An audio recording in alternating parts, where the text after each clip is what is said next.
காற்று மாசு அதிகம் உள்ள டெல்லியில் கடந்த சில நாட்களாக காற்றின் தரக்குறியீடு 370 புள்ளிகள் என்ற மிகவும் மோசமான நிலையை எட்டி வருகிறது. இந்த சூழலில் ஒன்றிய மாநில அரசுகளை கண்டித்து டெல்லியில் உள்ள இந்தியா கேட் பகுதியில் பொதுமக்கள் ஒன்று கூடினர்.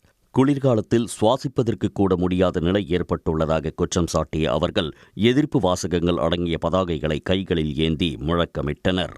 காற்று மாசுக்கு பஞ்சாப் விவசாயிகள் மீது பழிபோடும் மாநில அரசு காற்று மாசை தடுக்க நிதி ஒதுக்காதது ஏன் என்று கேள்வி எழுப்பினர்.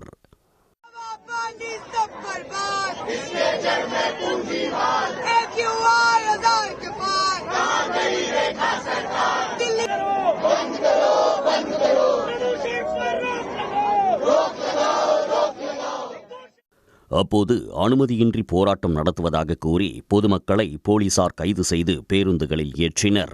இதனால் அங்கு பதற்றமான சூழல் நிலவியது.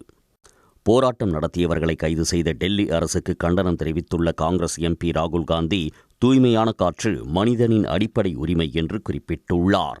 எக்ஸ் தளத்தில் பதிவிட்டுள்ள ராகுல், தூய்மையான காற்றை கேட்கும் பொதுமக்களை குற்றவாளிகளைப் போன்று நடத்துவதா என்று கேள்வி எழுப்பியுள்ளார்.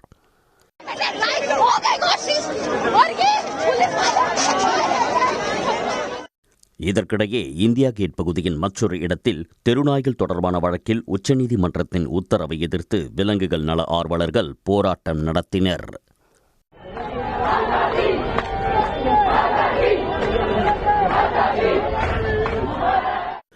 பள்ளிகள், மருத்துவமனைகள், ரயில் நிலையங்கள், அரசு கட்டிடங்களில் திரியும் தெருநாய்களை பிடித்து காப்பகங்களில் அடைக்க அண்மையில் உச்சநீதிமன்றம் உத்தரவிட்டது. இந்த உத்தரவை திரும்பப் பெற வேண்டும் என்று வலியுறுத்திய போராட்டக்காரர்கள் அந்த நாய்கள் எங்கு செல்லும் என்று வாதிட்டனர்.